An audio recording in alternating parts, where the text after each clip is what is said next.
सल्लल्लाहु अलैहि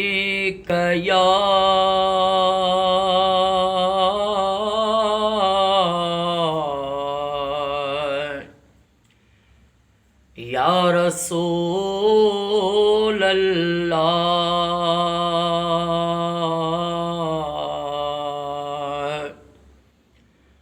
वसल्लम अलैका या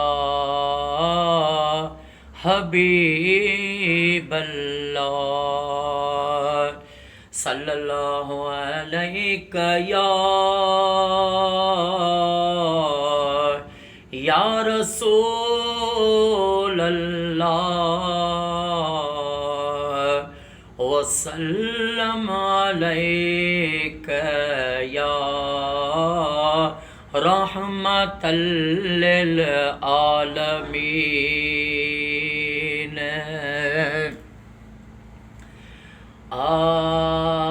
नबी के ॾाढा प्यारा आहिनि सिद्दीक़ उमर उस्मान अली। नबी के ॾाढा प्यारा आहिनि सिद्दीक़ उमर उस्मान अली।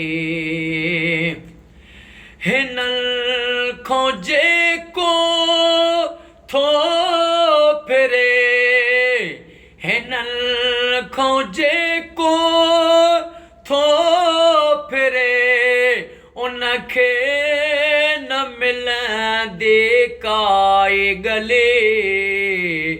नबी खे ॾाढा प्यारा आहिनि सिद्दीक़ उमर उस्मान अली।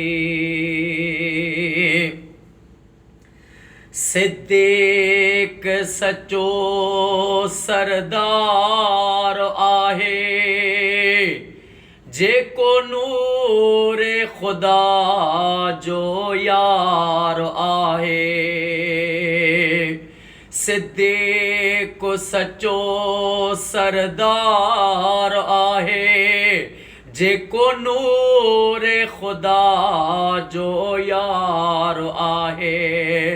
इंसाफ़ उमर जो ॾिसी हितड़े इंसाफ़ उमर जो ॾिसी हितड़े दिल मोमिन जी त वञे थी खिली। नबी खे ॾाढा प्यारा आहिनि सिद्दीक़ उमर उस्मान अली।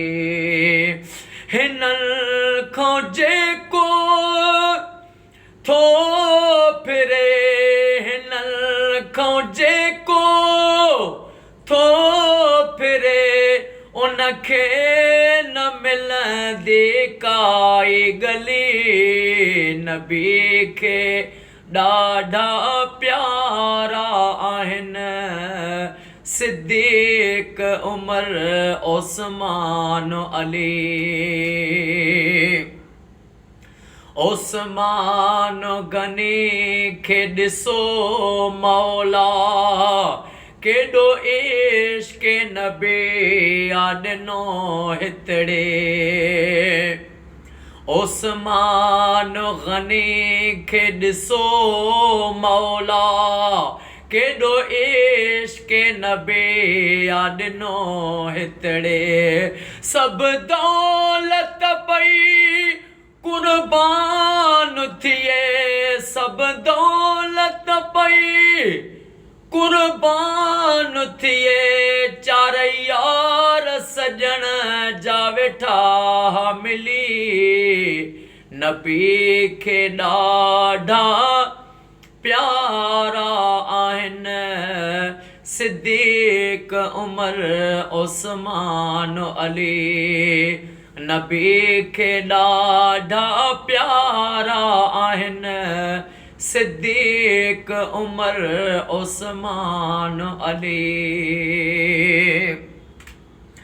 कर हैदर हित तू सदा ए सलीम सदा संसार अंदर कर हैदर हित तू सदा ए स्याल सदा संसार अंदर चैनी यारन सा जॾहिं प्यार कबो चैनी यारन सां जॾहिं प्यार कबो तॾहिं त मुकमिल थींदो वली नबी खे ॾाढा प्यारा आहिनि सिद्दीक उमर उस्मान अली नबी खे ॾाढा प्यारा आहिनि